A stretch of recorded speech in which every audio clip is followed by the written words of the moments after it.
So in this segment, we're going to be talking about Cabinet Minister in complete denial over the Brexit harm to Britain's economy, which experts put out at 31 billion the cost of Brexit so far.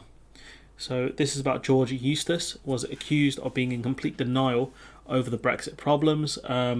Eustice, a leading Brexiteer, was asked about the consequences of quitting the EU after the latest GDP data showed the economy shrunk by 0.3% in April, significantly worse than City forecasts.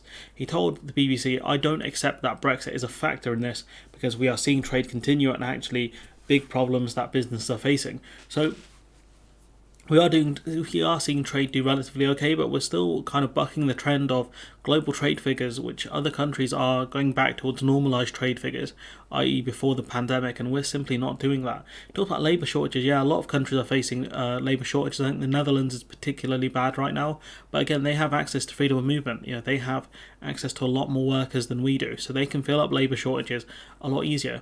Wage inflation, again, that's partially down to the end of freedom of movement as well. There's less workers in the system, and that's happening right across Europe. But the issue is that, like, when we look at inflation, right, and we've got the global inflation numbers here, that's Lithuania, and I'm going to talk about Lithuania momentarily. If you look at the UK, right, this is the not even the retail price index either.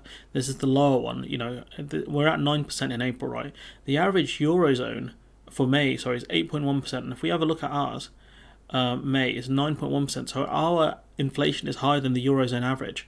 It's higher than the US, not by a ton. You see, Germany down at 7.9 are doing less than us. We have the highest inflation of any G7 member. Now, the reason I put Lithuania in there is because certain EU countries, I think specifically in the Baltic states, to double check there to make sure Lithuania were in the eurozone. To be fair, their inflation's high. It's almost at 20%. And so when you have you factor in that kind of inflation, it does show that the UK is doing really badly when some eurozone countries are really not dealing with inflation very well. But yeah, the UK is still higher than the average eurozone country. We're still doing worse than Germany and France, for example. And Germany have had to cut off significant amounts of gas and oil from the Russians, which they're very dependent on. So that could further fuel their inflation crisis. But ours is really bad at the moment. George Eustice, he's just making claims about global problems, but the problem is we're having worse problems. He says it's mainly the price of gas and oil, energy costs, which are eating into margins and affecting people's investment decisions. But with gas, right, we could have actually stored a lot more liquid gas. But the problem is Theresa May sold off a lot of the storage. That's a key problem because now we're selling it to the EU rather than using it for ourselves. Leading economists say Brexit is harming Britain's economy, as well as Russia's invasion of Ukraine and the supply chain problems following the COVID crisis. And again, it's hard to fully figure out which bits are affected by COVID and which bits aren't. But when you look at things like UK trade figures, it's not promising. Liberal Democrat Treasury spokeswoman Christine Jardine, MP, criticised Mr Eustace's Brexit comments, saying this Conservative government is in complete denial. It's time ministers stop taking the British public for fools, which is true, they should. But the thing is, unless British people start reading more about this stuff, they're going to continue to be taken for fools. The Treasury is refusing or unable to publish details of how Brexit has hit the economy. Rees-Mogg won't talk about it either, stressing that it's difficult to do so given there are so many forces on it. If it's difficult, we shouldn't do it then, should we? What a ridiculous statement. The Bank of England has been accused of being reluctant to talk about Brexit.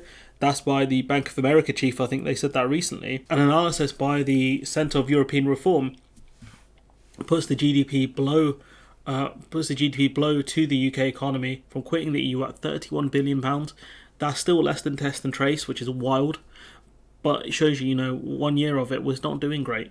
The leading think tank estimated the figures by creating a doppelganger model of the UK's of Britain's economy to compare how it would have performed if we had remained in the EU.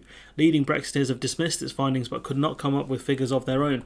Apart from David Frost, who just makes them up.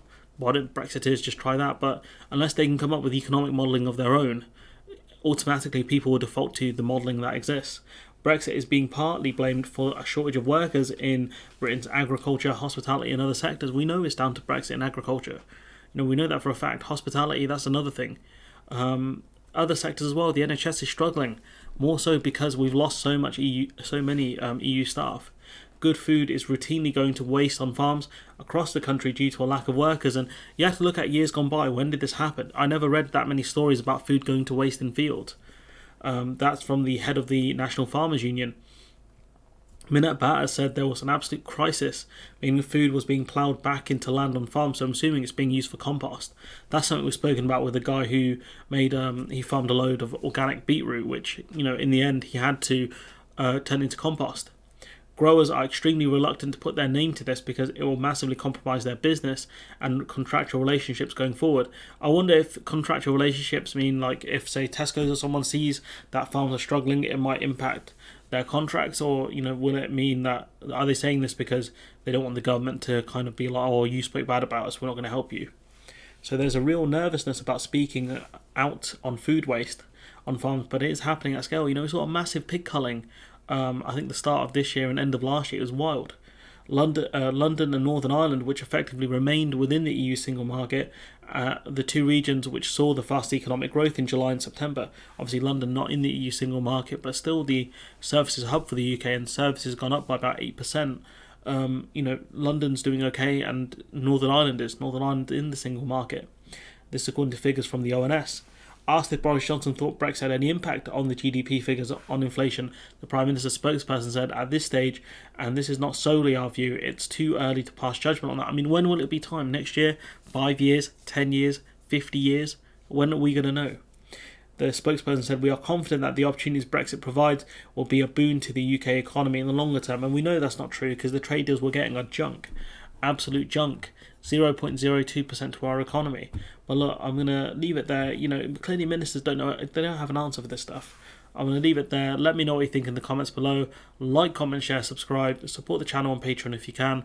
And hopefully I'll see you in the next one.